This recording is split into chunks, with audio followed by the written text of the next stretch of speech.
breaking down every game, every day in Major League Baseball. This is the Baseball Betting Show. Here is your host, Greg Peterson. A warmer from the low. Welcome to lovely Las Vegas for the Baseball Betting Show with myself, Greg Peterson, now part of the VSiN Family Podcast. We've got an excellent podcast for you as we're going to be joined in segment number 2 by one of our good friends as William Boor of Action Network is going to be hopping aboard. We're going to be chatting with him about just how strange this playoff race is right now in baseball, some of the very competitive divisions that we've got in baseball right now. We're going to take a look forward to the games that we've got on Wednesday in the final segment. Going to get you guys picks and analysis on every game on the betting board for this Baseball Wednesday as we touch them all. If you have a question, comment, segment idea, what have you for this podcast, you have one of two ways to be able to fire those in. First one is my Twitter/X timeline at gunit_81. Keep in mind, Larsium, name does not matter, so as per usual, please do send these into the timeline. And the other way is find an Apple Podcast review. If you rate this podcast 5 stars, it is very much appreciated. From there, you're able to fire in whatever you'd like to hear on this podcast via that 5-star review. While I did not get in any Twitter/X questions today, everything is powered by EdgeBoost. EdgeBoost is making sure that bettors are able to access their funds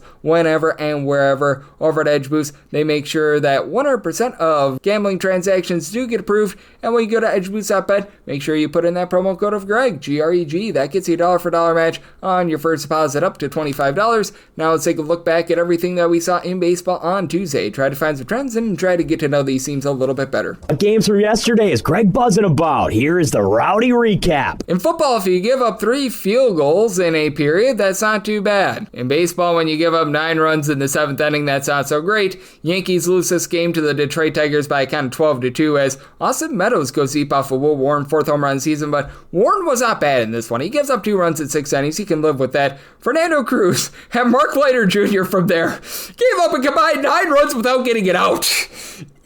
That is not great. Tim Hill inherited some of those runners, not charged with any runs, but man, that was rough. And then Paul Blackburn gives up an unearned run in 2 innings. Casey Mize gives up 2 solo runs over the course of 6 innings. Aaron Judge, jury, and executioner, 44th home run in the campaign. Cody Bellinger, his 28th home run of the season. That put the team up 2-0. That was it for the New York Yankees as Chris Paddock in long relief, 4 punch-outs, 3 scoreless innings. So a nice win there for the Detroit Tigers and a solid win for the Chicago Cubs. Cade Horton continues to be amazing. 6-1 the final, and Spencer Strider, not a bad start here. 2 runs allowed in 6 innings, did walk 3, but you can live with that. From there, you did have Dylan Lee come in for a scoreless inning. Connor Seabolt, 4 outs out of the bullpen, scoreless, and Alexis Diaz, who could not cut it with the Reds and the Dodgers this year, comes in. He gives up 4 runs straight, which were in at 2/3 of an inning. That's not great. And for Horton, allows 1 run in 6 1/3 innings. He's now allowed 5 runs in his last 10 starts. Andrew Kittredge, pair of outs out of the bullpen, scoreless. Caleb Thielbar, Ben Brown are both able to lend a scoreless inning. And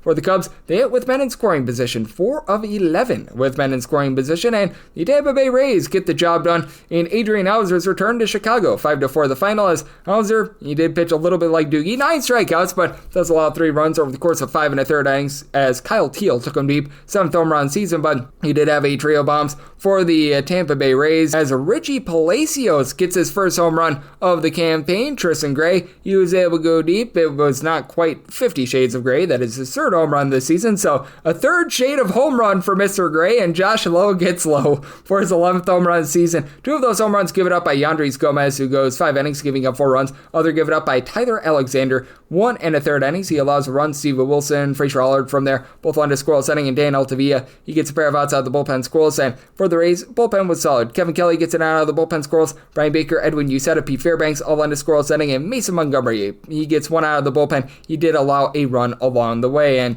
there are plenty of runs here. As for the Washington Nationals, they get to Adam Mazur, and they get the job done by a count of 7-5 as Mazur, he allowed a nice hearty 3 spot in the 1st inning, and he gave up 6 runs, 4 of which were earned in 4 1/3 innings, including a pair of bombs. Yeah, Josh Bell get his 20th home run season, and Dylan Lyle his 5th home run of the season. Seth Martinez, 1 2/3 innings. He gives up a run. Valentin Belozo and Josh Simpson, they combine for 3 scoreless innings, and Mitchell Parker, a decent start, 2 runs allowed in 7 2/3 innings. Did allow a home run to Joey Weimer, his 2nd home run in the campaign. Jose Ferrer, he had to get the final out of the game as Cole Henry allowed 3 runs, 2 of which were earned in the 9th inning. PJ Poulin and out of the bullpen scoreless, but the Nationals, they find a way to persevere and get the job done, and also finding a way to persevere and get the job done, the Baltimore Orioles, this by a count of 3-2 as for the O's. They had Kyle Bradish give a really nice start. 1 run allowed over the course of 7 innings. Rico Garcia does not throw the ball over the mountains, but very nicely over the plate for a scoreless inning. Yanier Cano, don't you know that he gave up a home run to Tommy Pham, his 9th home run of the campaign, and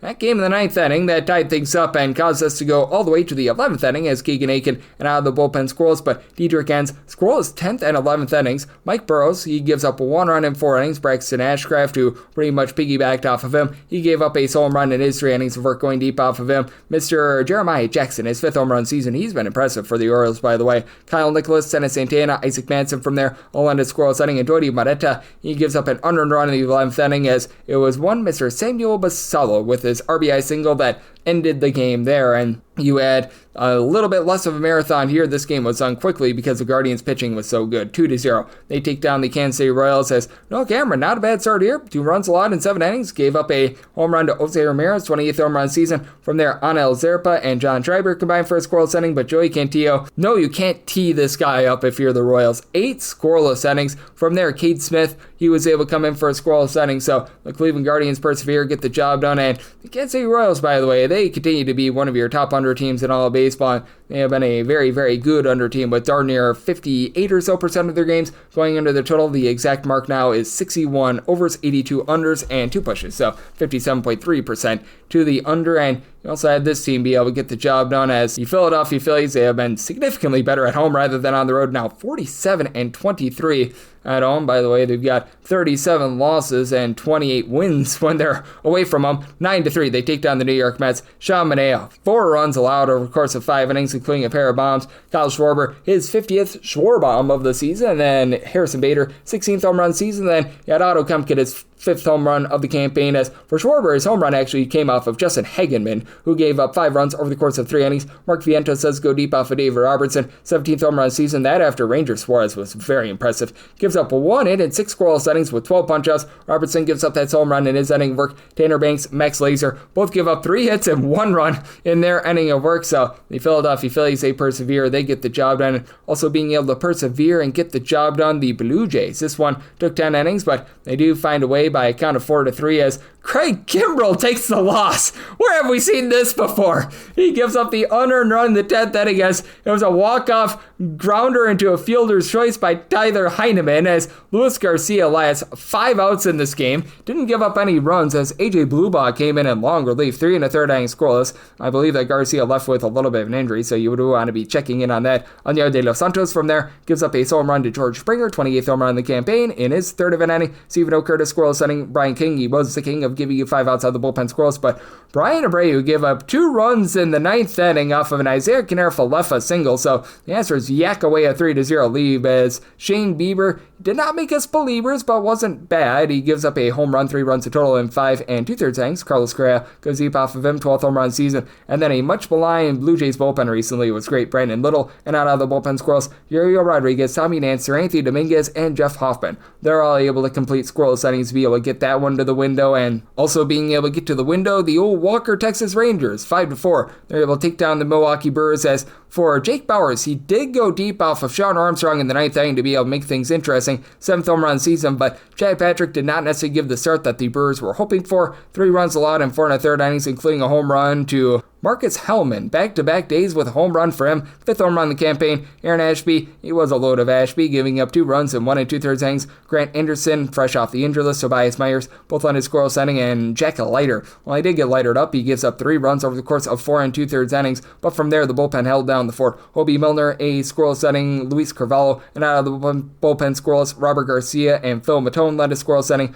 Armstrong does give up that home run in the 9th inning, but does enough to be able to persevere and get the job done. The league's best under team, well, they played yet another under. The Cincinnati Reds are now 82 unders, 55 overs, and 8 pushes, and they take it to the San Diego Padres here by a count of 4-2 to get back above 500. Zach Littell, he did not come up little. He gave up 2 runs over the course of 6 innings. Zachary Maxwell, Connor Phillips, and Emilio Pagan all end a scoreless inning, and trio of bombs for the Reds as you had Will Benson get his 10th home run season for Mr. Stewart. He was able to get his second home run of the season. Sal Stewart, not cousin Sal. And then you had home run number 10 of the campaign as well for Tyler Stevenson. As for Michael King, he was not the king on this night. He gave up 2 home runs over the course of 5 innings. Not bad considering it's his second start since like the middle of May. Jeremiah Estrada, Wandy Peralta, they combined for 2 scoreless innings. Mason Miller, a scoreless inning, and Robert Suarez gives up 2 runs in the 9th, including a home run, and that was very, very costly for the San Diego Padres, and this was costly for the Twins. No pitching whatsoever in this game. The Angels get a 12-2 win over Minnesota as Zebby Matthews, he gave up 5 runs over the course of 4 2/3 innings. Pearson Ewell, he got 4 outs and he gave up 4 runs, all of which were earned. Thomas Hedge down the hatch, he got 3 outs and he gave up 3 runs, all of which were earned. And it got to the point where Ryan Fitzgerald, the backup third baseman, came in and he pitched a scoreless inning. And Fitzgerald also had a home run in the 9th inning. He pitched for it and again got a home run. That comes off of Rock and Roll Burke, his second home run of the campaign, as Burke gives up those 2 runs in an inning. Kyle Hendricks, the professor, he schooled the Twins with 7 scoreless innings. Andrew Chafin, a scoreless inning. And for the Angels, going deep in this one, Chris Taylor, second home run of the campaign, and Yohan Moncada gets his 12th home run of the season for the Seattle Mariners. They take down the St. Louis Cardinals, this by a count of 5-3. For the Cards, Matthew Liberatore, a just rough start in this one. 5 runs allowed over the course of 4 innings, including a pair of bombs. Randy Arozarena, his 27th home run of the season. Josh Naylor, his 19th home run of the season, as George Kirby was not long for this game, gives up 3 runs in 4 innings, but the bullpen behind him was great. Caleb Ferguson, Edward Bizzardo, Gabe Spire, Matt Brash, Andres Munoz, all lend a scoreless inning, and for the St. Louis Cardinals, they got some relatively good bullpen pitching as well. Kyle Leahy, 2 scoreless innings. Ode Alcala, Ryan Fernandez combined for 3 outs out of the bullpen scoreless, and you had a scoreless inning out of Nick Raquet as well, I believe his second career appearance. And for the Giants, they made an appearance of another win, 5-3. They take down the Years and the Diamondbacks as Zach Allen filled it up, giving up 5 runs over the course of 6 2/3 innings. In the first inning, he gave up a home run to Willie Adames, his 28th home run season, so he left that inning having given up 3 runs on 1 hit, and then Patrick Bailey a little bit later takes him deep for his 5th home run season. Robbie Reyes hit Hip Parade to getting another win, 2 runs allowed in 5 innings, and Matt Gage from there give up a run in a third of an inning, but you had Joey Lucchesi, Ryan Walker both on a scoreless inning, and Yoel Piguero was able to give you 5 outs of the bullpen scoreless, and for the Diamondbacks, you had 1 1/3 inning scoreless from John Curtis with 2 S's, and for the LA Dodgers, they're getting back online, and they end the Rockies, their 105th loss of the season, 7-2. The LA Dodgers get the job done as Odoban Marquez gives up 2 home runs, 5 runs in total in his 5 innings. Odona C. Contreras gives up 2 solo runs in his 3 innings. Of work as for the Dodgers playing long ball in this one, Freddie Freeman, 20th home run season. Mookie Betts, his 17th home run season. And Teoscar Hernandez, 22nd and 23rd home runs of the season as Emmett Sheehan, a very rock-solid performance here. He gives up just 1 run over the course of 7 innings. Alex Vesia, he comes in for an inning, and he was able to keep it scoreless. You did have Hunter Goodman be able to get his 28th home run season. That comes off of Kirby Yates, a solo home run in the 9th inning. But all in all, for the LA Dodgers, rock solid. And do have to have this up by midnight Pacific, 3 o'clock a.m. Eastern. We're going to the bottom of the 9th in this one, and looks like we should get an under unless if something very dramatic happens. The Red Sox currently up 6-0 on the Athletics. 17 scoreless innings right now for Boston and Sacramento, as this was quite a debut. Connolly early. Boy, he performed in this one late, but he was very early to be able to get zeros up on the board. 5 scoreless innings and 11 punch-outs, so good for Mr. Early. Greg Weiser, Justin Slayton, Steven Matz from there all on a scoreless inning. And now Chris Murphy is trying to preserve the shutout. And for Boston, Rob Refsnyder, 8th home run season. And then you had Rami Gonzalez, his 9th home run season. Both come in the first inning off of Jeffrey Springs, who gives up 5 runs in 5 innings. From there, Michael Kelly gives up a run in an inning. Tyler Ferguson, Elvis Alvarado, and Oswaldo Bito, they were all in the building for scoreless innings. And if you're taking a look at trend-wise, what we're getting in baseball right now, it has been a pretty overwhelming last 30 days in baseball. Assuming that we get the under out here in Sacramento, it's been about 51.6% to the over, 197 overs to 185 unders, with favorites on the money line hitting at about 53.5%, 211 and 184 on the money line. Meanwhile, if you're taking a look at the last 7 days in Major League Baseball, boy, it has not been good for favorites, with the Red Sox game pending 38 and 50 for favorites on the money line. And the unders have really been coming through over the last 7 days, 49 unders to 39 overs, so over 55.2% to the under. And overall for the season, the under rate is 51.2%. 1,060 unders, 1,011 overs, with moneyline favorites hitting at 56.4%, 1,207, and 934. So that's what we're seeing in baseball right now, and that's where we're all getting trend-wise. Coming up next, but if we do dive in on Wednesday's games and this murky playoff landscape with regards to playoffs with our good friend William Boor over at Action Network right here on the Baseball Betting Show with myself, Greg Peterson, now part of the Beast and Family Podcast.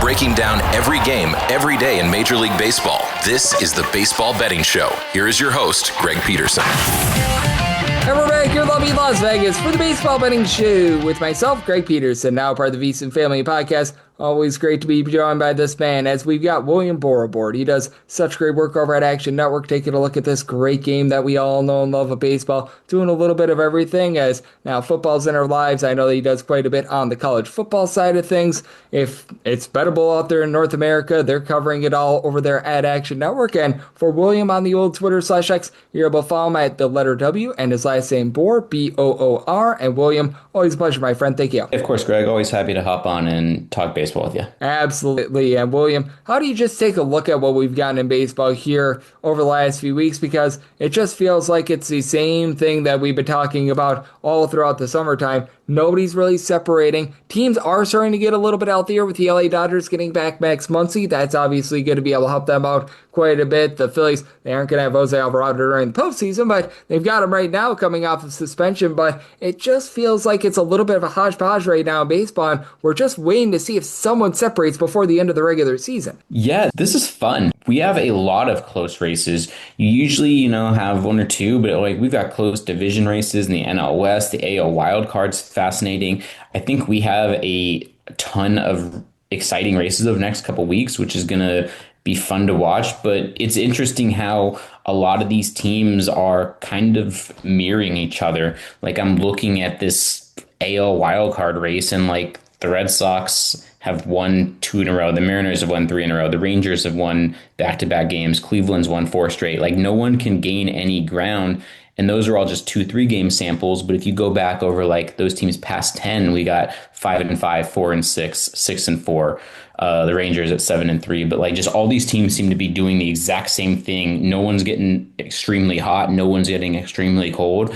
And it's really making me think that the final week, those final 5 games, is we're going to have some really, really, really meaningful baseball. Oh, absolutely. And that's so great because sometimes you get to the last day of the regular season and all the games mean nothing and you don't have any sort of playoff implications whatsoever. So I do think that that's going to be leading to a lot of intrigue. And is there a team or two that you have been finding that you've been just feeling a little bit better about the last few weeks? Because it has been up and down. It has been sort of just very much a hodgepodge as far as this season in baseball, but I do think that it is interesting that it feels like some of the teams playing the best baseball right now are the teams that most likely are not going to make the postseason. Recognize that the Giants had a little bit of rough go of it in St. Louis, but they've been catching my attention. The Arizona Diamondbacks, those are some of the teams that to me have been some of the teams that have been playing the best over the last few weeks. I'm with you. I mean, you want to go all the way down at the bottom, the Nationals have won 6 of their past 10, the Cardinals as well. I'm starting to, on the teams that are actually going to make the playoffs,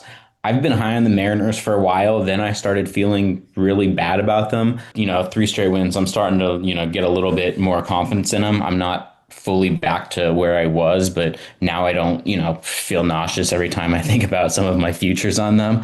So that's good. Really not sure necessarily what to make of the Tigers. They've kind of cooled off. I don't know how much of that is them cooling off or how much of them is just not feeling the pressure of a race in the Central. But I think the Mariners would be the team that I'm starting to feel good about, at least when considering the teams that are actually going to be in the playoffs. Now, with the Seattle Mariners, they were a very hefty favorite on Tuesday, and now taking a look at Wednesday, it's going to be Logan Gilbert going up against Michael McGreevy. They're right now listed at about a -220 to a -235 with a total of 7.5, and I'm with you. I do like the Seattle Mariners.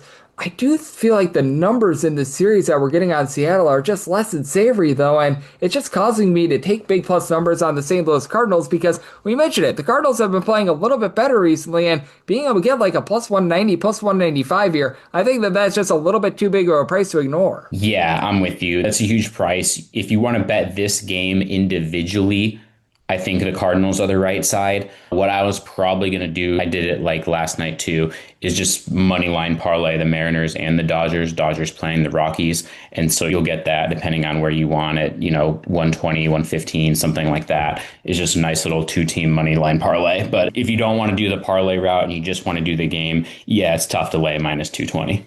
Yeah, I mean, these numbers are getting a little bit too lofty, and the Cardinals, in my opinion, aren't quite chopped liver yet, because you never know when the St. Louis Cardinals are going to go on some sort of an insane run. We've seen that in past years as well. As William Boor, who does such great work over at Action Network, is joining me on the Baseball Betting Show, and this one's a fun one, because the Rangers are still that one team that I feel like is on the outside looking into the playoffs that might be able to crash a party. They've got Merrill Kelly going against Freddie Peralta, and the Brewers are about a minus 125 to a minus 132 favorite. And Freddie Peralta, I don't think he's given up a run in like his last 4 or 5 starts. I think he's doing for a little bit of regression, and I actually really like the way that this Texas Rangers lineup is performing here in the last few weeks. And for Merrill Kelly, he's been rock solid ever since the Rangers traded for him. Yeah, put Texas in the category of, teams playing really well down the stretch here. 7-3 over their past 10. Only a game and a half back that last wild card spot. So yes, we're running out of time, but a game and a half is nothing. You can, knock that out in a weekend if things go right. You're right. Peralta's thrown well, but Kelly, 7 innings, a 1-run ball his last start. He's given up 3 earned runs or fewer in 5 straight starts. The way Texas is playing, I think I like the value here with the Rangers. Yep, absolutely. And I do think that with the Texas Rangers, they do have a chance to be able to make things very, very interesting here down the stretch. And I think that this is going to be another game of intrigue as well, with the Astros and the Toronto Blue Jays going at it. Two teams that are right there at the top of their division. Jose Barrios going against Jason Alexander. And the opener I was seeing was the Blue Jays minus 130. That was over at FanDuel, and sometimes they have some rogue openers. But that said, if I get a minus 130 on the Blue Jays, I'm certainly going to be willing to lay it, as even though Jason Alexander is not been bad with the Astros, it's just an Astros team that I really don't trust them on offense right now. And for the Blue Jays, this team has really been able to put up the runs when they've been in Toronto this year. Yeah, I'm with you. To me, it almost doesn't matter who Houston's throwing when you get the Blue Jays in Toronto. They're 45-24 at home. We're recording on Tuesday, so whatever comes of that. But 45-24 at home is just ridiculous. They're really good in that building. I trust Barrios. This is Houston. This is Toronto or nothing for me. Yep, absolutely. With the Blue Jays, they've been able to do a nice job on that front, and I do think that they're going to continue to be a rock solid team here moving forward, which I do think that they're the most interesting team in the American League, because with this Toronto Blue Jays team, the offense has been tremendous, but I have a lot of fear with regards to this bullpen as well, and I think that they just might continue to be a really good over team, especially with things cooling down in September and October and them playing indoors. Yeah, I'm with you. You get some home games, they could be very, very dangerous here, especially, playing well in the second half. You get those indoor games, things get weird in that building. Could be fun to watch. Yep, and we've seen the Blue Jays be able to have a walk-off in the World Series in that building once before. I don't know if we're going to be getting that this season, but it certainly would be interesting to watch, and this is going to be a fun watch as well. As for the San Diego Padres,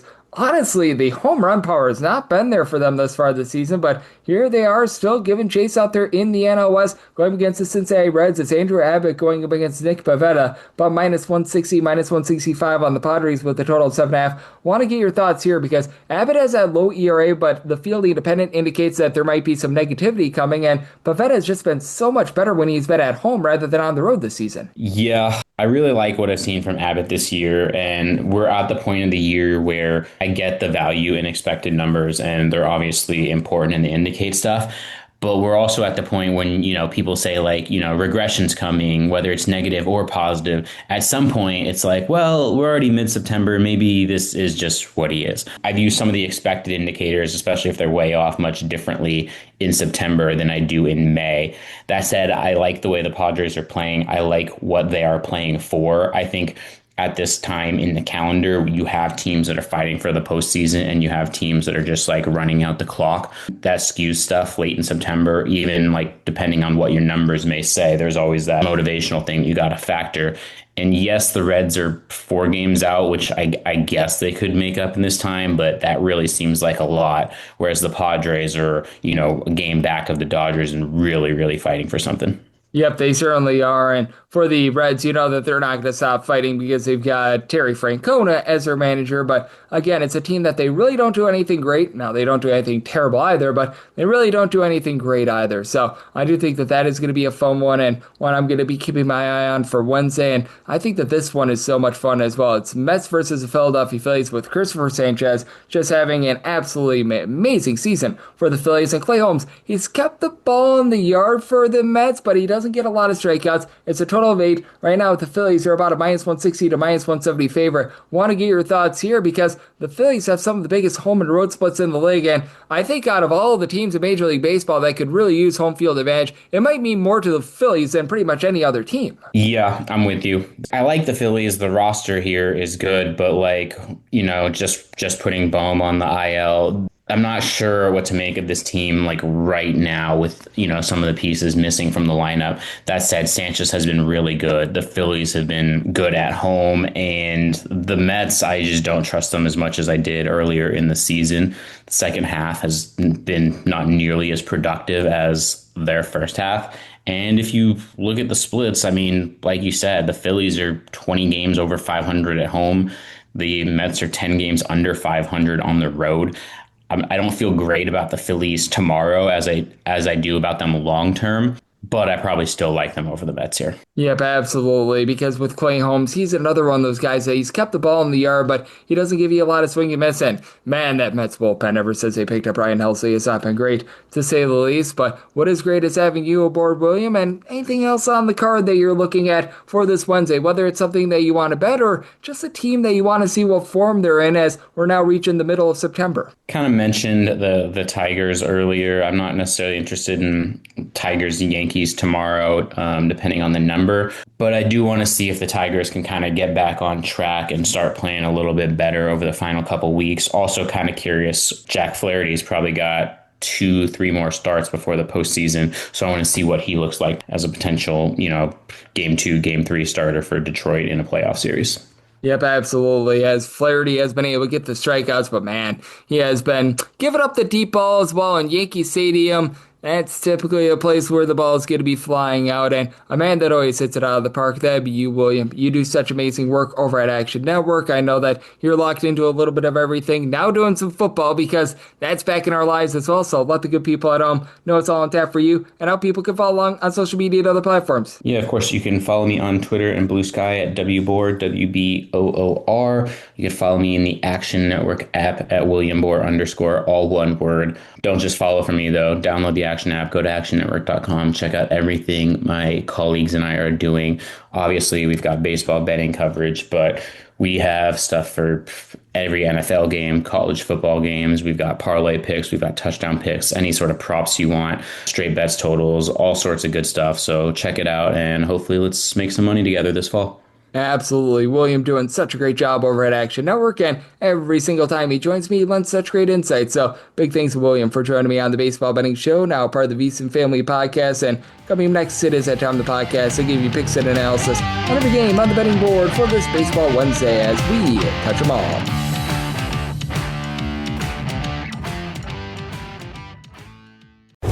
Breaking down every game, every day in Major League Baseball. This is the Baseball Betting Show. Here is your host, Greg Peterson.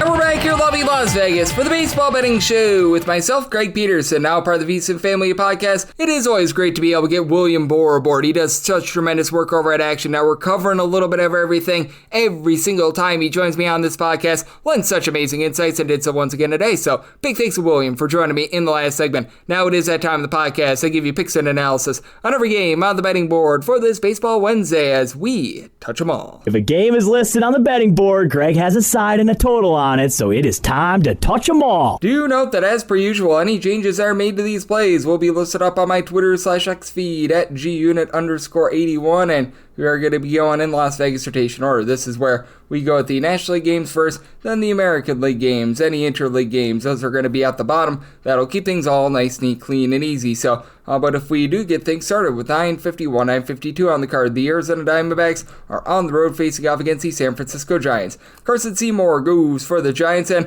Eduardo Rodriguez is on the bump for the Diamondbacks. Diamondbacks are between plus 103 to minus 110, between minus 110 to minus 115 as enter on San Francisco. Francisco. 8.5 is the total. Unders between minus 115 to a minus 125. Overs between minus 105 to a plus 105. And did make the Giants a minus 137. I'm going to be willing to lay the money line. Now, Carson Seymour has given up 2.3 home runs per 9 innings this year. Actually, 2.4 if you round up. But I do think that that's a little bit of a byproduct of a small sample size, and he actually began the season in the bullpen and is now a starter. This is going to be start number 3 from last start out. He looked relatively rock solid. He gave up 1 run over the course of 5 innings against the St. Louis Cardinals, so it does appear as though he is heading in the right direction with that regard, and with the San Francisco Giants bullpen, they support him really well. They're number 2 in the big leagues in terms of bullpen ERA. Now, is this the same bullpen that we saw towards the beginning part of the season? No, you trade away Camilo Duvall, Tyler Rogers, and Randy Rodriguez is now on the injured list, along with a few others, but they've had Joey Lucchesi and Jose Buzo step up as long guys. They've been able to give you a sub 3.60 ERA. You've been able to get some good production out of Matt Gage as well, and for the San Francisco Giants,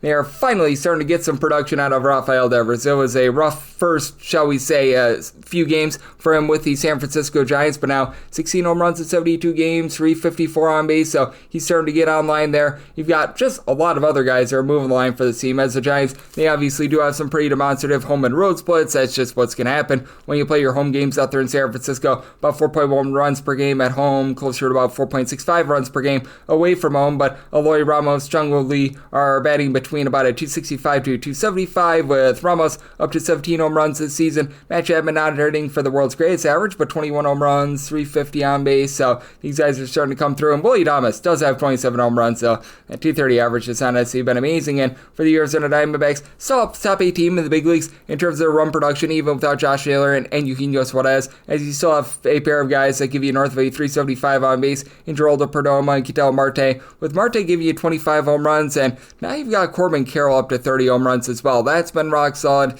You've had a few guys step up ever since you had all the trades that went down, as Blaze Alexander at 330 on base with 7 home runs ever since the All-Star break. Jake McCarthy has been able to hit about a 260 ever since the All-Star break as well, so he's been solid, and they picked up at the catcher spot the ageless wonder and James McCann, but this is still a bullpen that is in the bottom 6 in the big leagues in terms of bullpen ERA, even with Andrew Saalfrank give you some good innings. He's been able to supply this team with a sub 3 ERA. Got Jalen Beeks hovering right around about a 375, and then the likes of Juan Murillo, Taylor Rashi, Jake Woodford, Kyle Backus, all these guys over a 4.4 ERA. So I did set the Giants here at a minus 137, as I do think that they get to a guy in Eduardo Rodriguez who has given up just 1 run in his last 2 starts, but overall for the season, 5.22 ERA, 1.4 home runs, 3.6 walks per 9 innings. Made a total of an 8.2 because it is such a pitcher-friendly ballpark, like that 8.5 under, and the Giants on the money line. 953, 954 on the card. The Washington Nationals on the road against the Miami Marlins. Yuri Perez is on the bump for the efficient Jake Irvin. Goes for Washington. Washington is an underdog of between plus 138 to plus 145, between minus 155 to minus 169.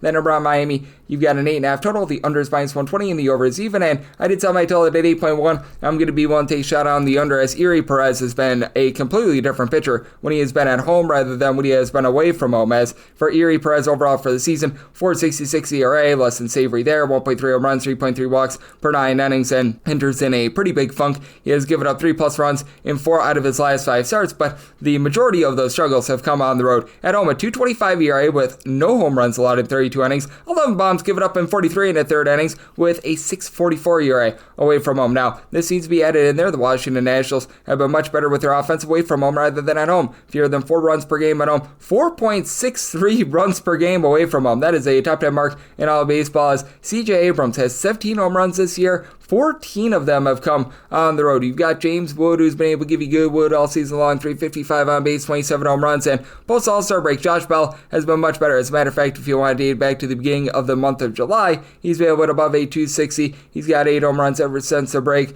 You've had Paul DeYoung when he's been out there be able to give you a little bit of power. He's been hit or miss all season long, though, and he's just dealt with a whole bunch of injuries. Had the DFA Nathaniel Lowen. Just a lot of these young guys like Andres Chaparro, Dylan Cruz, throwing the Robert Hassel. These guys have been hitting for less than a 300 on base, so I will say you've been able to get really good production out of Dalen Lyle, who's been hitting above a 300 ever since the All-Star break. This is a Nationals bullpen that has been better over the last few weeks, but still dead last in the big leagues in terms of bullpen ERA overall for the season. Jose Ferreira has actually gotten his ERA down below a 4 along Cole Henry, but you've got Shinkuzi Ogasawara, Jackson Rutledge, Orlando Rebalta, Connor Pilkington, all these guys giving you an ERA above a 4.4 and pretty much everyone except for Pilkington. and above a 5 ERA. And then for the Miami Marlins, since the beginning of the month of June, it's been about a league average bullpen in terms of ERA. They were absolutely dreadful in August, but you still have quite a few guys that have been able to go out there, and a lot of these guys give you multiple innings and have been relatively solid. Calvin Fauché is more of a one-inning guy, but Cade Gibson, Tyler Phillips, Ronnie Enriquez, these guys have been able to give you a sub-350 ERA. The injury to Anthony Bender has been hurting them a little bit, but with Jake Irvin, there's just no faith to be had in this guy. He has not been able to get a lot of strikeouts, and he has been getting hit relatively hard all season long, as he's given up 1.9 home runs with 3.3 walks per 9 innings to go along with 5.9 strikeouts per 9, 571 ERA, 574 fielding independent. This man gave up 3+ runs in every single one of his starts in the month of August, and you just take a look at what he's been doing on the road this far this season, a 6.19 ERA, and on the road he is allowing about 2.15 home runs per 9 innings. So I did set the Marlins money line at a -178. I was pretty much willing to take a +110 or higher with regards to a run line right now. We're only finding an initial opener at FanDuel, and right now you're going to be catching that at +126, so sign me up there and sign me up on that under, so my total at 8.1, 955, 956 on the card. The Metropolitans are on the road against the Philadelphia Phillies. Cadez Sanchez is on the bump for the Phils, and Clay Holmes is on the bump for the Mets, and the Mets do find themselves as pretty good sized underdogs. You're going to be getting them between a +140 to a +145, meanwhile -156 to a -160. The number on the Phillies with a total of 8. The over and the under are anywhere between -105 to a -115. Did set the Mets at a +151. If we could get to a +152, I'll be willing to take a shot there, because right now in terms of that initial run line, the Phillies are only getting a +114 on. I would actually rather take a run and a half with the Mets at a -135 or better, because I would need at least +152 to take a shot here. I do think that this is going to be a relatively well-pitched game. I did set my total at 8.2, so I do think that an 8 goes just a skoge bit too low, but Christopher Sanchez has been amazing all season long. For Christopher Sanchez, has done a great job of being able to keep the ball in the yard while being able to get a lot of swings and misses. 9.5 strikeouts with 0.5 home runs allowed per 9 innings, 260 ERA, 259 fielding dependent with 2 earned runs of fear allowed in 3 of his last 4 starts. And for Clay Holmes, to his credit, he's been able to do a really good job in terms of not giving up home runs, but he has been a little bit shaky in terms of the walks, 3.6 walks to 7.2 strikeouts per 9 innings, but only 0.7 home runs allowed per 9, 361 ERA, 404 fielding independent, but has been rock solid with a combined 7 earned runs allowed across his last 4 starts, 2 earned runs or fewer in each of those last 4. Now the bullpen has been shaky to say the least for the Mets, and this is despite the fact that you've gotten really good innings out of Gregory Soto along with Tyler Rogers ever since they were picked up, and I do think that Soto is going to be pooping the bed sooner rather than later, but I aim for Ryan Helsley. He's been the main guy that has been doing so well above a 5 ERA. Justin Hagenman as a long guy has actually been halfway decent with a 305, limited opportunities, but he's been solid. Brooks Raley is sub 2 ERA. Reed Garrett has been a little bit banged up, and he's been acting up a bit, but Edwin Diaz has been a steady Eddie guy, and for the New York Mets, you've got a quartet of guys at the top of the lineup who have been able to supply at least 22 home runs. Francisco Lindor, Brandon Nimmo, Pete Alonso, and Juan Soto, allowing at least a 260 with Soto. 400 on base. I know that many people have been critical of him, but still rock solid season. Then Lindor and Alonso between a 342 and a 350 on base. But now you've got Mark Vientos, Brett Beatty at the bottom of the fold, hitting at least a 240 apiece, and both guys up to 16 home runs. Jeff McNeil at 350 on base. When Starling Marte has been out there, he's been able to give you 345 on base. And then on the other end for the Philadelphia Phillies, bullpen has been much better ever since they picked up Yohan Duran. Now they've got Jose Alvarado for the rest of the regular season, won't for the postseason, but those two guys, Tanner Banks, Ryan Kerkering, have been able to give you a sub 335 ERA. And for the Philadelphia Phillies, one of the biggest divides between home and road splits in all of baseball. They're second in the league in terms of home scoring with about 5.35 runs per game. On the road, this shrinks to more like 4.25 runs per game when they are away from home, so that becomes a little bit of an issue for them. And for the Philadelphia Phillies, Kyle Schwarber has been incredible. 49 home runs, 365 on base, and now you do have Bryce Harper getting online. He's been able to supply 24 home runs. His on-base percentage is hovering right around about a 350. Trey Turner continues to swipe bags, hitting at 315 home runs himself, but the power outside of Harper and Schwarber does diminish a little bit. Nick Castellanos, Max Kepler, 15 to 16 home runs apiece, but Kepler has been hitting just a 215 overall for the season, so that's been a little bit of an issue, though. Been able to get some good production out of Amadou Sosa, who's been able to hit about a 275, and I do think that for the New York Mets, if you're able to get a run and a half here at like a minus 135, that's what I'm seeing right now, I'd be willing to think that would need more like a plus 152 on the money line, and if having to pick between a plus 152 on the money line or a run line, I would take the money line, so I'll see where this goes overnight, but when it's all said and done, I do expect to be in on the Mets in some form or capacity, and with this total at an 8, I'm in on the over, so I tell it an 8.2. 9:57, 9:58 on the card. It is the Chicago Cubs, and they hit the road. They're facing off against the Atlanta Braves, as Chris Sale hopes to not sell for the Atlanta Braves, and James Taillon is on the bump for the Chicago Cubs. As of right now, we do not have any openers anywhere on this game, so I have to give you my handicap. I set the Braves at a minus 158 on the main line, so we'll lay up to a minus 157 there, or anything above plus 130, and on the run line, plus 159 or better, looking at the Cubs. And then I did set a total of an 8.78, not for less. I'm in on the over, a 9 or higher to the under. Chris Sale did spend a lot of time on the injury list, but his man just recently won a Cy Young Award, and he has looked like that ever since coming off the injury list. How about 12 2/3 innings in his 2 starts since coming off the IL, 18 strikeouts, 2 runs allowed. He has been absolutely magnificent with that regard, and I mean, overall for the season, 11.6 strikeouts, 0.7 home runs, and 2.4 walks allowed per 9 innings. So, I mean, he has been able to do a very, very nice job, and I just flat out don't have a lot of faith in Jameson Taillon in this spot, as for Jameson Taillon, he is posting up a 4.15 ERA, close to a 5.02 fielding dependent, with 1.9 home runs allowed per 9 innings. He's only getting about 6.9 strikeouts per 9 now, has only made 2 starts since the beginning of the month of June, and both were solid. He went on the road against the Angels and pitched at home against the Milwaukee Brewers, gave up a combined 2 runs at 11 innings, so you have to give a little bit of credit where it is due there, but again, the deep ball that he has been giving up has just been not magnificent, to say the least. His ERA goes up to a 5.06 away from home, and away from home, he is giving up over 2.2 home runs per 9 innings. Coming against a Braves lineup that does rank in the top 10 in terms of offense ever since the All-Star break, as you've been able to have Matt Olson rock and roll, give you 23 home runs, a 370 on base. Marcell Ozuna not hitting for a lot of average at a 225, but still 353 on base with 20 home runs, and then you've got Drake Baldwin, who's been able to move the line, hitting at 275 with 15 home runs. Ronald Acuna Jr., darn near a 400 on base. Michael Harris, he's only hitting for a 264 on base, but you know what, 17 home runs and 17 home runs for the Braves. They've had an issue with the bullpen ever since the beginning of the month of July. It's been a bottom 8 unit in all of baseball, as Raisel Iglesias just has not been a great closer thus far this season. He, Desmond Hernandez, Dylan Dodd have a lot of guys that are rocking an ERA above a 3.4, but Pierce Johnson has been solid with about a 2.40 ERA.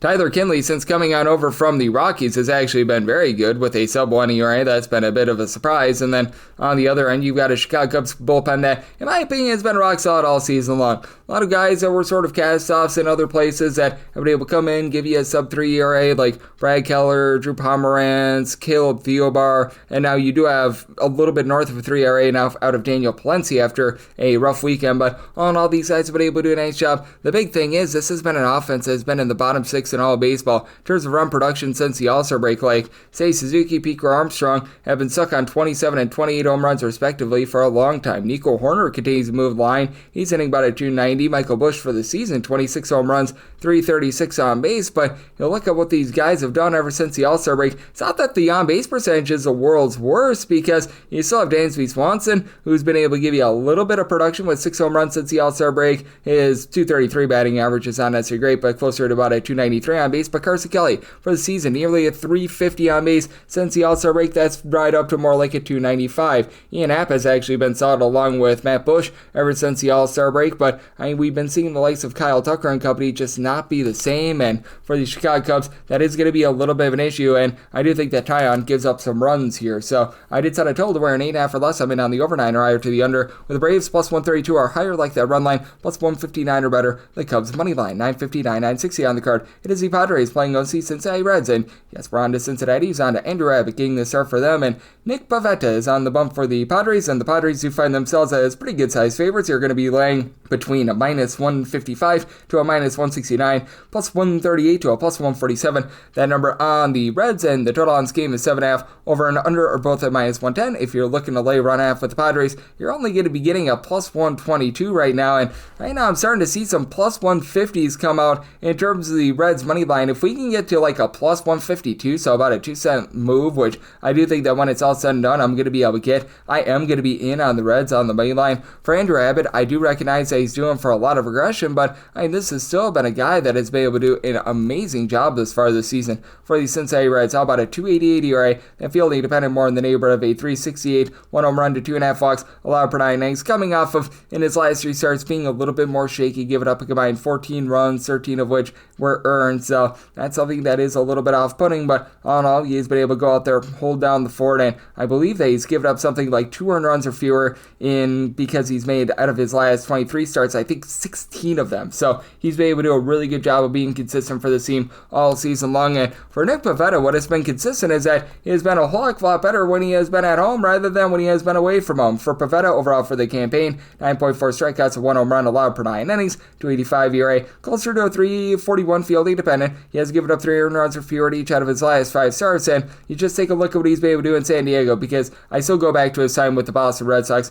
His big issue was giving up the deep ball at Fenway, 2.39 home ERA, 3.41 ERA on the road, and at home he's giving up 0.9 home runs per 9 innings, and is backed up by a lineup that frankly just hasn't had a lot of power thus far this season. Now for the San Diego Padres, they do have plenty of guys moving line, getting on base. They haven't dealt with injuries to Xander Bogaerts, so that has been hurting them a little bit, but you do have Ramon Laureano, Fernando Tatis Jr., and Manny Machado, who have all been able to give you at least 20 home runs this season. And for Laureano, between his time with the Orioles and the Padres, hitting about a 300, you've had Machado give you about a 340 on base and leading the way with 23 home runs, and then Tatis, 20 bombs, 365 on base.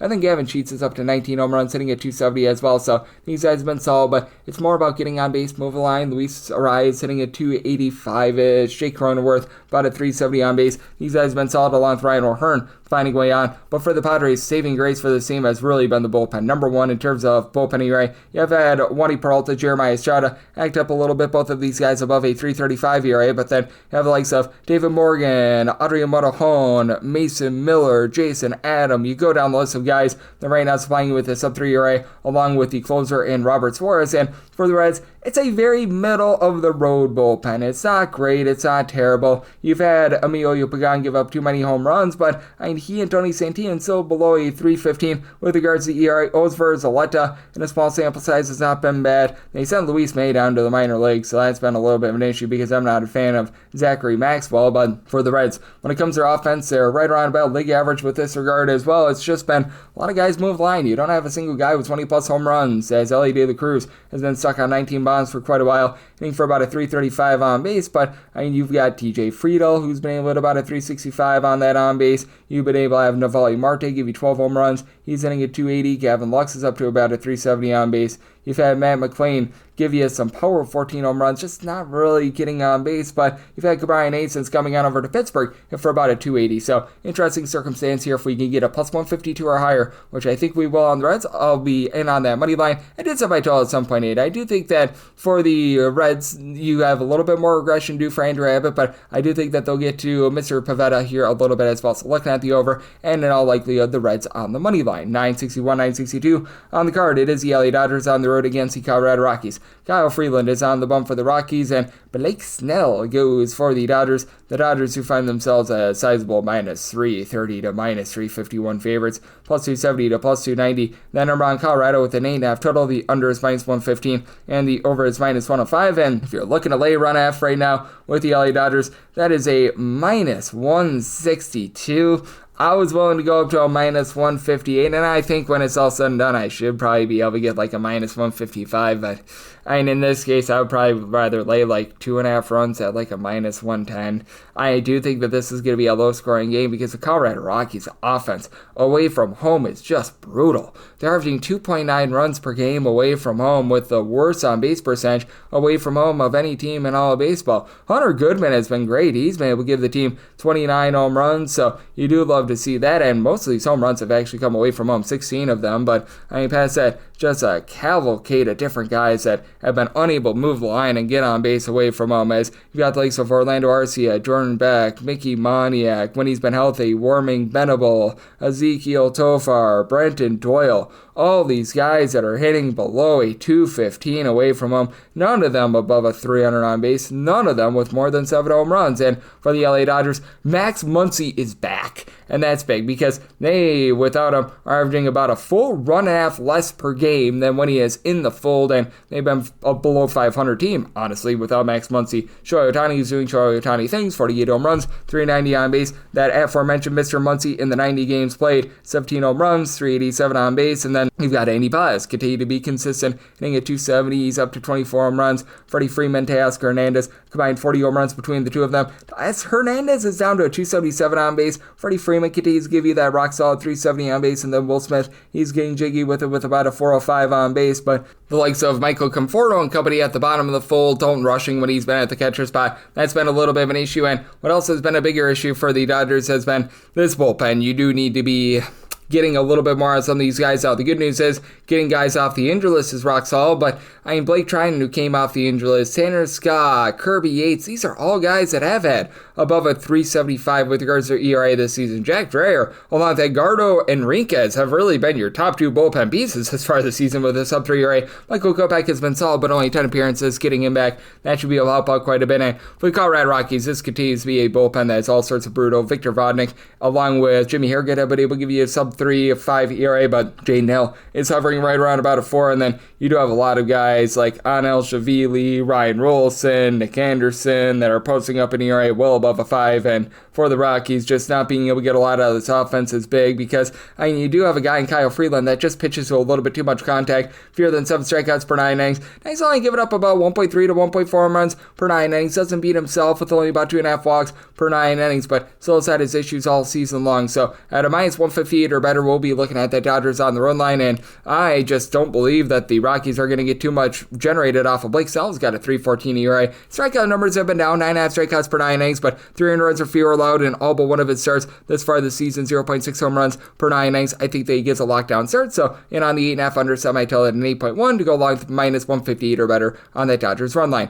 963, 964 on the betting board. It is the Red Sox. They are on the road. They're facing off against the Athletics. Right now, it is to be determined on the bump for the Boston Red Sox and Mason Barnett going for the Athletics. So this is a game that is off the board. Right now, it's looking like it should be Peyton Tolley for the Boston Red Sox. This will be his time through the rotation, and if it is Tolley going up against Barnett, did set the Red Sox at a minus 134 on the money line, would be willing to lay up to minus 133 there, plus 135 or better in on the Athletics, and made a total of 10.3, 10 or less in on the over 10.5 or higher, the under for Barnett. In his first few starts at the big league level, it has not been great, to say the least. Now, you had one start that went way better than the other, but you got an ERA of a 9 with 9 runs allowed in his first 9 innings, and you just take a look at what he did at the AAA level. Now, I recognize that this is a PCL out here in lovely Las Vegas with a lot of humidity, but he was giving up 4.9 walks per 9 innings, the 6.13 ERA. Again, it's the PCL. You're going to have a higher ERA, but you still shouldn't have a 6 ERA,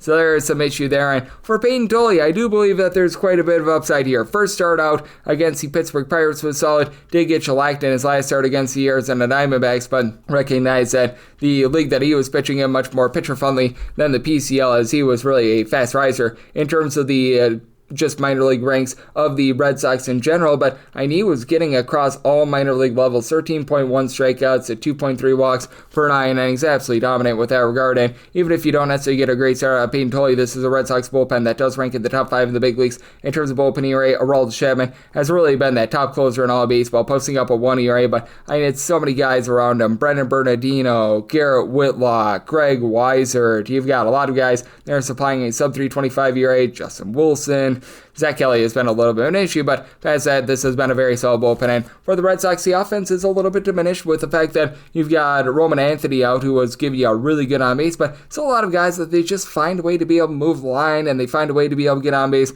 Lots of guys sitting between a 242 to 260. Masataka Yoshida seems to be picking it up. He, Ceddanne Rafael, Jaron Duran, Nate Eaton, Nick Sogard, along with Carlos Cervantes on that fold, and then you've got 24 home runs at about a 265 average out of Trevor Story. You've had Rob Refsnyder be able to, in his limited time out there when they've given it to him, a 360 on base. Alex Bregman, a 360 on base himself. And then for the Red Sox, it is a bunch that is going to have their hands full with the way that the A's have been hitting. They've been in the top 6 in the big leagues in terms of run production since the All-Star break, and to have a quartet of different guys that are supplying at least 24 home runs. Shea Langolaris, Nick Kurtz, 29 home runs apiece, and Kurtz has been able to give you 400 on base. Brent Rooker, 27 bombs, about a 340 on base. Tyler Soderstrom, 24 bombs, He's been able to give you about a 350 on base, and Jacob Wilson continues it at 315 now. Some of the guys at the bottom of the lineup, like a JJ Bleday, Max Schumann, they've not been able to give you a whole heck of a lot of something, but still, there's a lot of lethality with this lineup. Now, the issue that you've got with the A's is that they're a bottom 6 team in the big leagues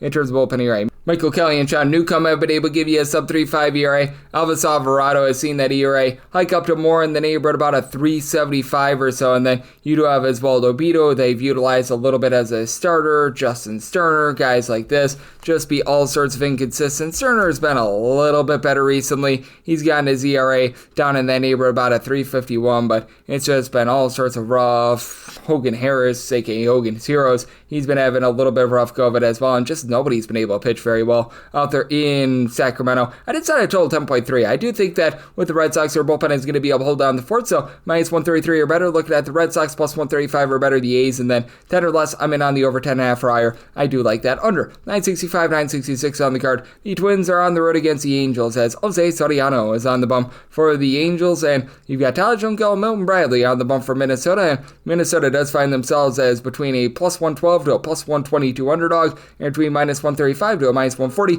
as enter on Los Angeles with a total of 9. The under is minus 120 and the over is even, and for the Angels, I did set them at a minus 148 on the money line. I'm going to be willing to lay it. Now, the dice roll that you do have with Jose Soriano is that he's just got some really insane home and road splits. Overall for the season, 4.07 ERA, 8 strikeouts and 4 walks per 9 innings, but has only given up 0.7 home runs per 9 innings, so he's got a 370 fielding dependent forte is that he just has not given up a ton of hard contact, but at home, right now he is posting up a 5.90 ERA. Doesn't sound like much, but he's giving up right around about 1 home run per 9 innings at home. On the road, this goes down to 0.43 home runs per 9 innings with a 2.47 ERA, so massive divide there. Now, Taj Bradley just simply has not been good for the Minnesota Twins. Neither was he with the Tampa Bay Rays between his time with the Rays and the Twins. 4.92 ERA. Now, it is a 4.22 fielding dependent with only 1.1 home runs allowed per 9 innings, but his strikeout stuff is way down. 7.8 strikeouts at 3.5 walks per 9 innings. He has just had a rough go of it in general, giving up 4+ runs in 3 out of his last 4 starts, so that's an issue. And in his 3 starts overall that he's made with the Minnesota Twins, he has given up a whopping 12 runs over the course of 15 innings, so he needs to get online there. And for the Twins, they just don't back him up with a very good bullpen. Bottom 8 team in terms of bullpen ERA, and all the good bullpen pieces that he had at the beginning part of the season, they're now gone. So now you've got Cody Funderburk, Michael Tonkin, Cole Sands, Justin Dopa, Genesis Cabrera, a whole bunch of guys with above a 370 ERA and a lineup that does still have some power, but it's very much got it. Byron Buxton, 332 on base. He's been able to give you 30 home runs. Brooks Lee, Trevor Larnach, they've been able to give you combined 30 bombs with Larnach. He's hitting at about a 255. You've got a little bit over a 350 on base out of Ryan Jeffers as well. And then Cody Clemens is up to 16 home runs, but he's hitting at 210. Matt Wallner, 21 home runs. He's hitting at 206, albeit with Wallner about a 315 on base. But still, you need to be getting a little bit more of something there. And then these mix and match guys like Deshaun Kiersey, Mickey Gasper, James Outman, they just are not giving you anything whatsoever. And then on the other end for the LA Angels, they are a unit that is in the bottom 5 of the big leagues in terms of home on base percentage, but they also have been a top 5 team in terms of home runs out of prep bases.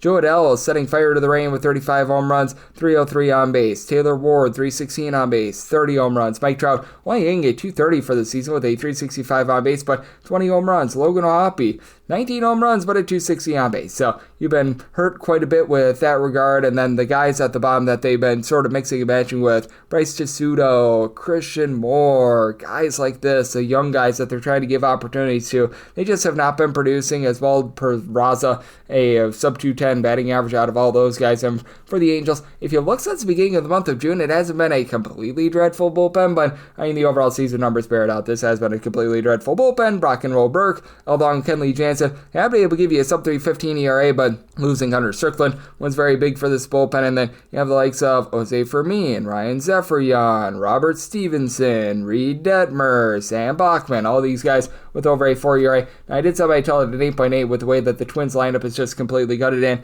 I do think that Taj Junko, Milton Bradley doing for some positivity, so like the under and willing to lay up to minus 147 on that Angels money line.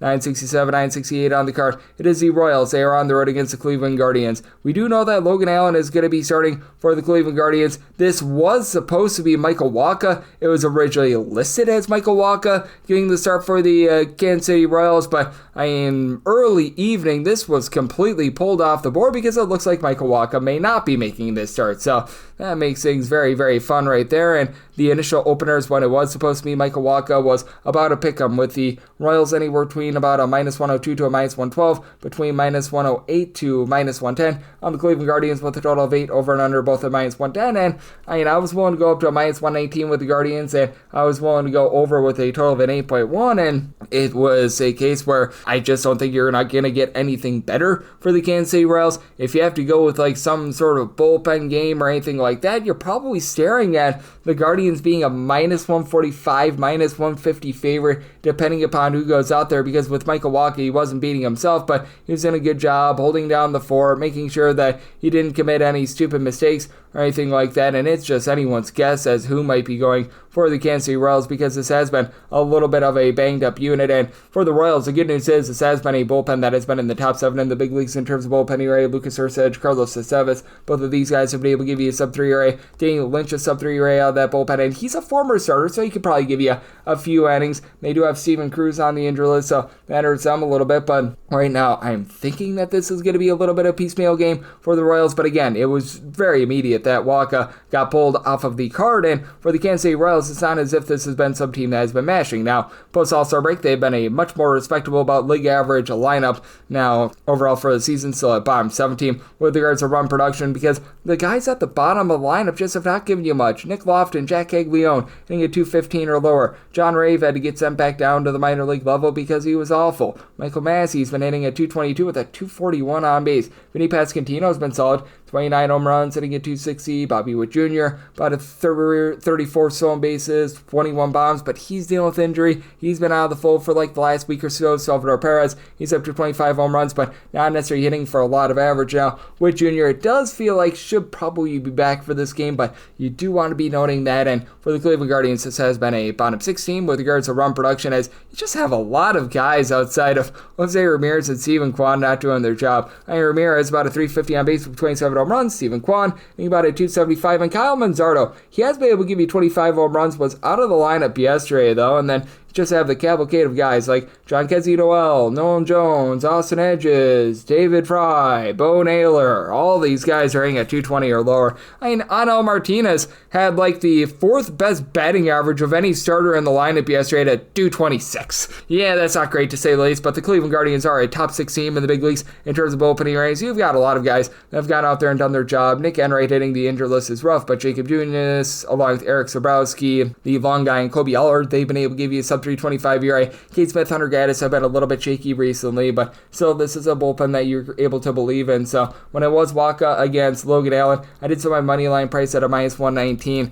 I was willing to make Logan Allen a very slight favorite because he's done a better job in terms of not giving up the deep ball this season. Now, for Logan Allen, he still has an issue with walks, and he is not necessarily getting a bunch of punch-outs. For Mr. Logan Allen, a 4.46 ERA, giving up 1.2 home runs per 9 innings, but 7 strikeouts, 3.8 walks per 9 innings. It does enter having given up at least 3 runs in each out of his last 5 starts. So if it is indeed a bullpen game, I might be looking at an 8.5 or less to the over 9 or higher to the under, where the Guardians probably would be sticking them more around about a -145 to a -150. That's a little bit TBD. And if you do indeed get Michael Wacha, I'd be going back to that -119 money line price. So a little bit TBD there, but certainly a case where prior to Wacha getting pulled off the board, I was looking at the Guardians, and the over in this spot probably will be looking at that when it's all said and done. 969, 970 on the card. The Tigers, they're on the road. They're facing off against the New York Yankees. Carlos Rodon is on the bump for the Yankees, and Captain Jack Flaherty is on the bump for Detroit. Detroit is between a +140 to a +149 underdog. -160 to -172 is that number on the Yankees. 8.5 is the total. The under is -125, and the over is +105. Starting to see an 8 out there. That over is -115. The under is -105. Somebody told it at 8.3, and I would much rather have an 8 over rather than an 8.5 under, because with Carlos Rodon, he does sometimes have a little bit of propensity to give up the deep ball when he is out there in New York. As for Carlos Rodon, 3.12 ERA. The walks have been a little bit higher than what you'd like at 3.6 walks per 9 innings, but overall 9.5 strikeouts per 9 innings, 389 fielding dependent. He's gotten things really humming right now with 2 runs or fewer allowed in each out of his last 6 starts. And for Jack Flaherty, the strikeout stuff has been there, but man, it has been a less than amazing season for him. 4.85 ERA, now 3.97 fielding dependent with those 10.5 strikeouts per 9 innings, but 1.4 home runs, 3.3 walks allowed per 9 innings, and he has given up a whopping 13 runs across his last 3 starts. So that's not something that you want to see. And in those starts, he was giving you a combined 15 innings, so not as if he was getting amazing length either. And for the Detroit Tigers, this has been a bullpen that's been all sorts of shaky. They've been in the bottom 10 in terms of ERA since the beginning of the month of June, as Tommy Kahnle, the former New York Yankee, man, this guy's been absolutely terrible with above a 4.5 ERA. Tyler Holmes posting up above a 3.60 ERA. Rafael Montero has actually been solid with the Tigers, but overall this season has had his issues. Will Vest, Ben, and Hennepy have been able to give you a sub 3.25 ERA, and they were finally getting good innings out of Kyle Finnegan, but he hits the injured list. Now the good news for the Tigers is that this is a top 8 lineup in terms of run production, and on any given night for the Detroit Tigers, you're probably going to have like 7 out of your 9 starters posting up a batting average of a 254 or higher, and most of these guys are giving you in that neighborhood of like 12 to 15 home runs. Cole Keith, Gleyber Torres, Dylan Dingler, Wencio Perez, guys like this have been solid, and then you've got Spencer Torkelson supplying only about a 234 average, but closer to 330 on base, 28 home runs. Riley Green is up to 32 bombs, hitting at 265, and then Gary Carpenter is hitting at 255. He's up to 23 home runs. Flip side, for the New York Yankees, just all sorts of power. You take a look at the starting lineup yesterday, all 9 guys with at least 19 home runs. Now you do need more of Anthony Volpe along with Austin Wells, who have been able to give you 19 and 20 home runs apiece, but less than a 275 on base out of both of those guys, so it can be a little bit all or nothing. Paul Goldschmidt has been out of the lineup a little bit, and that's not necessarily a bad thing for the Yankees. He's been shaky ever since really the beginning of the month of June, but Ben Rice is up to 23 home runs. He's gotten that on base up. Cody Bellinger continues to supply 27 home runs, and Aaron Judge is still Aaron Judge for 43 on base, 43 home runs. Has been good there, but for the New York Yankees since the beginning of the month of July, bottom 5 team in terms of bullpen ERA. They picked up Devin Williams in the offseason, and he has been awful. You've got the likes of Tim Hill along David Bednar giving you a sub 325 ERA. Yuri De Los Santos has went down the toilet bowl, but getting Fernando Cruz off the injured list is big. He's been able to give you a sub 3 ERA, so interesting spot here with the Yankees. I set them at a minus 157 on the money line. I was willing to take a run line price of a plus 125 or higher. We just do not seem to be getting there on that, so we shall wait and see what we are going to be getting with this regard, but I would rather have an 8 over rather than an 8.5 under, and when it's all said and done, if we could get down to like a minus 155 on the money line, which I think we can with the Yankees, would rather lay a chalkier money line rather than take the run line. 971, 972 on the card. It is Houston Astros on the road against the Toronto Blue Jays. Jose Barrios is on the bump for the Jays, and Jason Alexander, no relation to George Costanza, is on the bump for the Astros. Right now, that initial opener is the Blue Jays at a minus 130, plus 110 for the Astros, and total is 8.5, over and under both at minus 110, and I set the Blue Jays at a minus 162. This feels like a lot of respect for Jason Alexander, which, I mean, he's been solid with the Astros. Like, don't get me wrong. I mean, his overall ERA this season is warped by the fact that he had those 3 terrible appearances with the Athletics. Like, you look at his Astros numbers and his Astros numbers only. In 10 appearances, 3.19 ERA, but I think he's doing for a lot of regression with a 4.45 fielding independent, 7.9 strikeouts to 2.9 walks per 9 innings. Is allowing 1.3 home runs per 9 innings. Again, much better than the overall season numbers would indicate, but still a guy that I have my question marks with. And for Jose Barrios, throughout his career, he's always been much better when he's been at home rather than away from home, but this season has actually been a little bit of a reversal here as for Jose Barrios when he has been in Toronto, where it's been just a hitter's haven thus far this season, a 4.50 ERA, and at home, he's given up closer to about 1.3 home runs per 9 innings, and for Barrios, he just hasn't been able to give you as much swing and miss as you've been expecting out of him this season, as he's only been able to post up about 7.6 strikeouts at 3 walks per 9 innings, and this has been a pretty dreadful Blue Jays bullpen since the All-Star break. They have been in the bottom 5 in the big leagues in terms of their bullpen ERA, so you're going to need to be getting a little bit more of something there. As for the Blue Jays, you do have the likes of a Brandon Little, Uriel Rodriguez, Braden Fisher, who overall for the season have been able to give you a sub 3.5 ERA, but you look at these guys post All-Star break, and pretty much all of them have been north of a 4. Mason Fluharty has been all over the place this season. Louis Varland, ever since they picked him up from the Minnesota Twins, he's posting up a ERA above a 7, and for the Blue Jays, they've just been slugging their way to victory. Vlad Guerrero Jr., 23 home runs with a 300 average. You've had George Springer supply 395 on base, 27 home runs. Addison Barger is up to 19 home runs, and then Bo Bichette, he's hitting above 318 home runs. Not hitting for a lot of average, but hitting for a lot of power. Dalton Varsho, 18 home runs and 185 at-bats. He's been able to only give you about a 295 on base, but love to see that. And even Tyler Heineman, the backup catcher, he and don't call his name, Alexander Kirk, both hitting above a 290. For the Houston Astros, this team has been in the bottom 6 in the big leagues in terms of run production post All-Star break, but they are now getting back their main guy in Yordan Alvarez, who's been able to give you above a 360 on base this season. Jose Altuve is up to 24 bombs. He's been able to give you about a 330 on base. Jeremy Pena is above a 300. Yanier Diaz, Christian Walker, both below 300 on base, but Diaz hitting for a 250 with 18 home runs, and Walker's up to 22 bombs himself. So these guys have been able to give you some great power there, and missing Isaac Paredes has been rough, but they've been able to get Carlos Correa in the fold, give you about a 290 average, and this is a bullpen for the Astros that overall for the season has been one of the better ones in the big leagues, but losing Bennett Sosa along with Josh Hader has been rough. You've got the Bryants, Brian King, Brian Abreu, along with Stephen Okert, who will be able to give you a sub 325 ERA. So circumstance where if we do indeed get this minus 130 on the money line of the Blue Jays, I'm going to be willing to lay that. And I did semi-tell it at 8.2, as I do think that the Astros offense is still going to struggle. So here at the 8.5, I'm going to be in on that total under as well. This game is completely off the board, 973 and 974.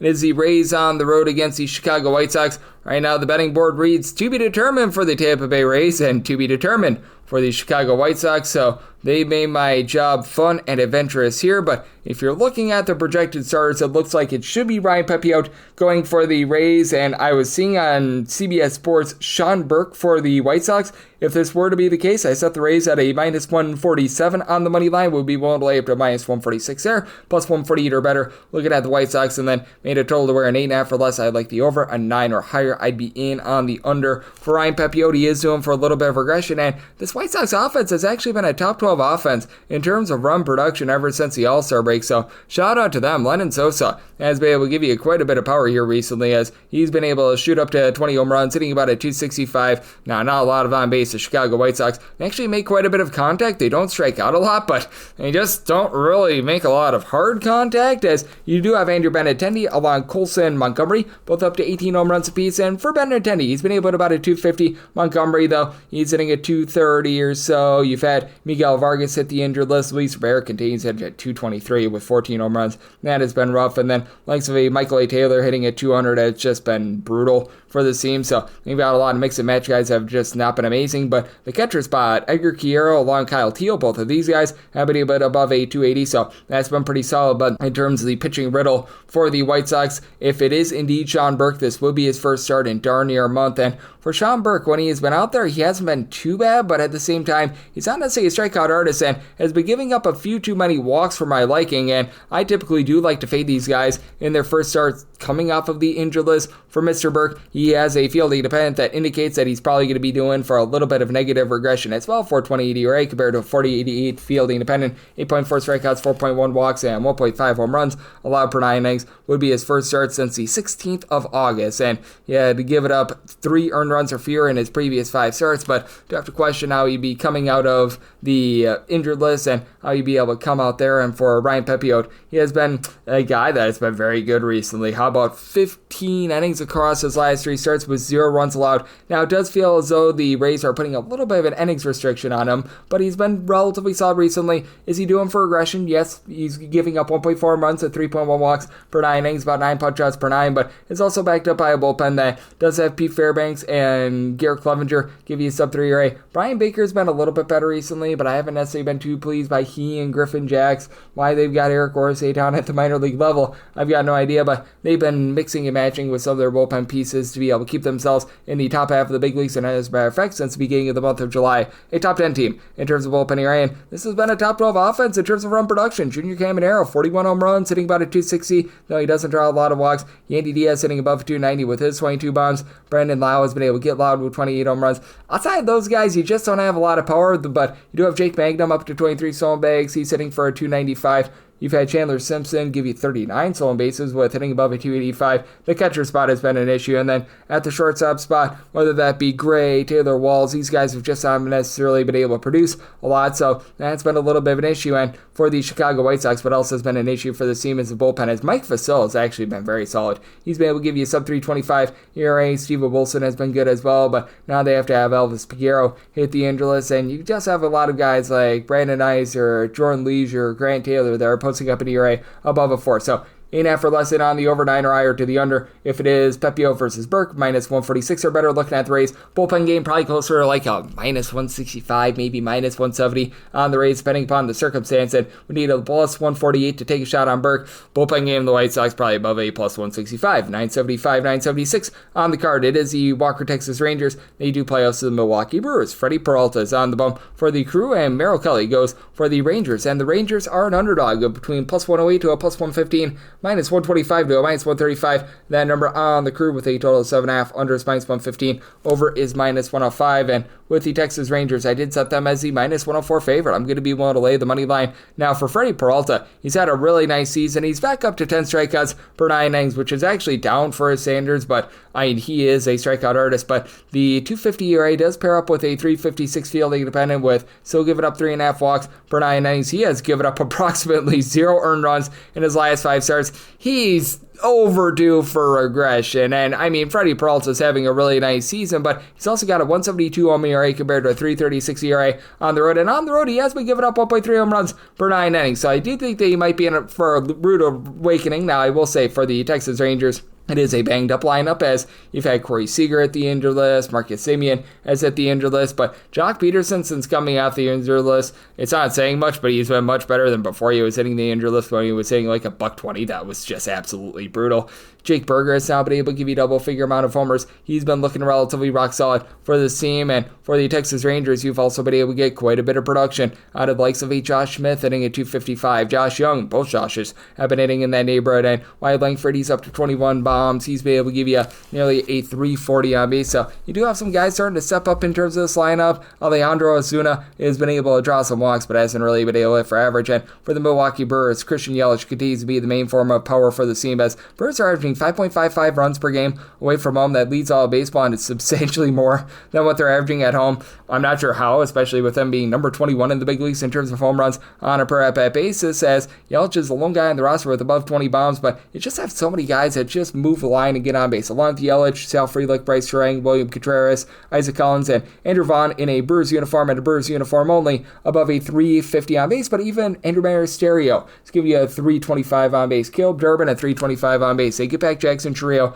as well with his 19 home runs. Now for the Brewers, they're starting to deal with quite a few injuries in the bullpen. Trevor McGill, DL Hall being out along with Nick Mears. That does hurt you. Jared Koenig has been able to give you some relatively solid innings as he's been posting up a sub-3.5 ERA. You've had Abner Uribe do amazing work in this bullpen with a sub-2 ERA, but they had to start Chad Patrick yesterday. That was a little bit brutal. And for the Texas Rangers, this continues to be a top 8 team with regards to their bullpen ERA as well. You have seen Hobie Milner, the former Milwaukee Brewer, give you some less than savory performances recently, but you do have a lot of guys that are able to go out there, give you a sub-3 ERA. Cole Winn has actually been a really good find. And then you've got the likes of Sean Armstrong, Chris Martin, who have been able to hold it down. Robert Garcia, I'll give you a sub-3.25 ERA. So I do think that for the Rangers, they can trust in Merrill Kelly enough to be the very slight favorite because he's got a 3.13 ERA, about 2.5 walks, 1 home run allowed per 9 innings, with 8.5 strikeouts per 9 innings. And ever since he's gotten to Texas, he has been relatively solid. I'm not going to say that he's been completely stunning since he's gotten to Texas, but you know what? He's been able to do a nice job, hold it down, posting up about a 2.98 ERA, has given up a little bit more deep ball than what you'd like, about 1.5 home runs per 9 innings with the Rangers, but also about 2 walks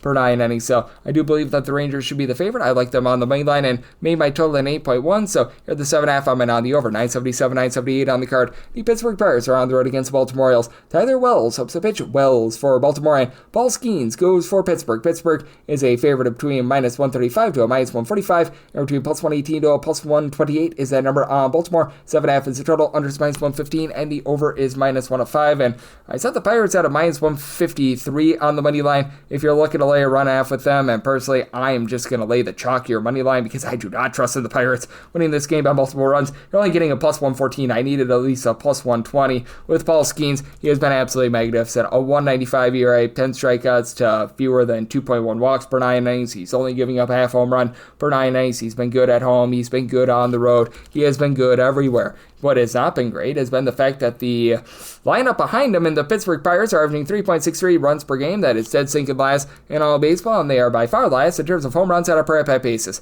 They face off against a guy in Wells who he is making his second start of the season, dealt with injury all last year. His last full year at the big league level in 2023, he was posting up about a 3.64 ERA, did give up nearly 2 home runs per 9 innings, but was also getting 9 strikeouts per 9 innings. And first started out giving up 2 runs on the road against the San Diego Padres. I'm not going to call it absolutely spectacular, but not bad. Now he is backed up by a bullpen that has been bad. The likes of Corbin Martin, Grant Wolfram, Yunier Cano, all posting up north of 4 ERA. Yarmil Hidalgo, these guys have been not amazing to say the least. And for the Orioles, they're one of the bigger teams in terms of home and road splits, in terms of run production as well. It's an Orioles unit that has been on the road, a bottom 3 team in the American League in terms of run production, with fewer than 4 runs per game, more like 4.7 runs per game when they've been at home, as you've had Gunnar Henderson do a nice job being able to supply for this team, 16 home runs and nearly 350 on base. Jackson Alday, he's up to 17 home runs. And then outside of Colton Cowser, everyone else in the starting lineup yesterday, 7 home runs or fewer. Now, a lot of these are younger guys, but Samuel Basallo, Kobe Mayo, hitting below a 215 has been rough. They've got Tyler O'Neill on the injury list, but that's not necessarily a bad thing. You have had a few guys be able to step up for this team, like Jeremiah Jackson has been hitting about a 300. You've had Dylan Beavers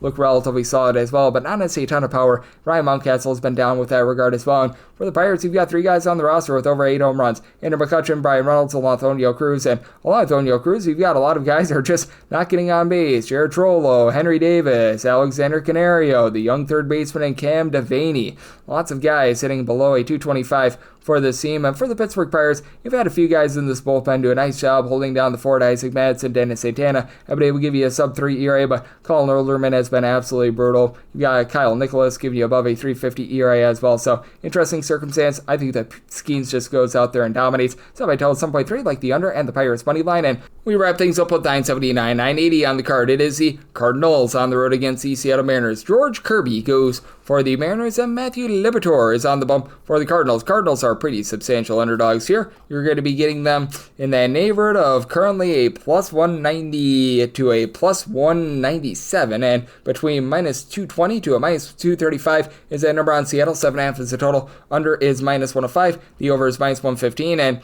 I'm going to be willing to take a shot here on the Cardinals. I need at least a plus 182 to be able to do so. I recognize that Michael McGreevy has not necessarily been the Mona Lisa Vito of pitching for this bunch, but I do think that he's going to be able to go out there and give you a relatively good start. As for Michael McGreevy, he's been nice in terms of not hurting himself. He doesn't have any deception whatsoever. 5.3 strikeouts per 9 innings, but 1 home run, 1.5 walks per 9 innings, 468 ERA, but compared to a 401 fielding dependent, and for a guy that pitches so a lot of contact, pitching out in Seattle is actually very, very good for him. So I do think that he's actually going to be benefiting in this circumstance. And for McGreevy, 607 home ERA compared to a 270 ERA away from home, and away from home has allowed just 2 home runs in 30 innings this far this season. And for Logan Gilbert, he has been hurt a little bit by giving up the deep ball, but he has been a strikeout artist this season. 12.5 strikeouts and 2.2 walks per 9 innings, 361 ERA compared to a 313 fielding dependent. He has given up 300 runs or fewer in 4 out of his last 5 starts, and faces off against the Cardinals lineup that has been in the bottom 4 in the big leagues in terms of a run production ever since the All-Star break. Wilson Contreras has still been a nice constant for this team. He's been able to supply 20 home runs, over a 340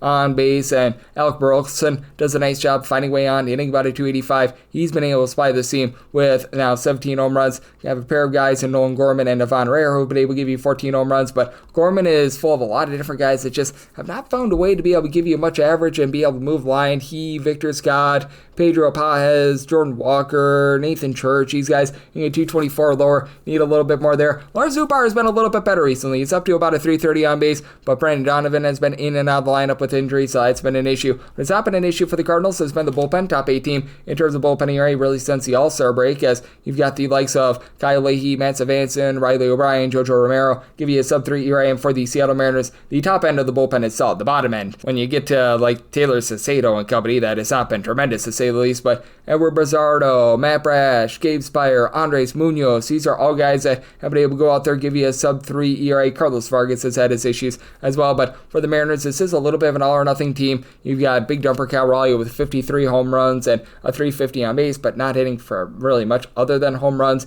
You've had Eugenio Suarez since he joined the team hit about a 200, but again, 43 plus home runs this season for him. Julio Rodriguez, 30 bombs. He's been able to hit 270. Randy Arozarena, 343 on base, 26 home runs. You've had some relatively good production out of Dom Canzone in terms of finding way on with about a 350 on base. So I do think that for the Seattle Mariners, they're going to get to McGreevy a little bit here, but I also do think that the Cardinals going to give you just enough offense to be able to get over. So my total 7.7. Do like this over, and at a plus 183 or better, I'm in on the Cardinals money line, and that'll wrap things up for the Wednesday edition of the Baseball Betting Show, now part of the VSiN Family Podcast. If you do like hearing from this fine podcast, Baseball Betting Show, you're able to subscribe wherever your podcasts, Apple Podcasts, Google Play, Spotify, Stitcher, and TuneIn. If you have a question, comment, segment idea, what have you for this podcast, you do have one of two ways we offer those in. First one is my Twitter/X timeline at gunit_81. Keep in mind, letters CM, they mean does not matter. So as per usual, please do send these into the timeline. And the other way is find an Apple Podcast review. If you rate this podcast 5 stars, it is very much appreciated. And then from there, you're able to fire in whatever you'd like here on this podcast via that 5-star review. And I'm with you guys every single day throughout the baseball season. And that means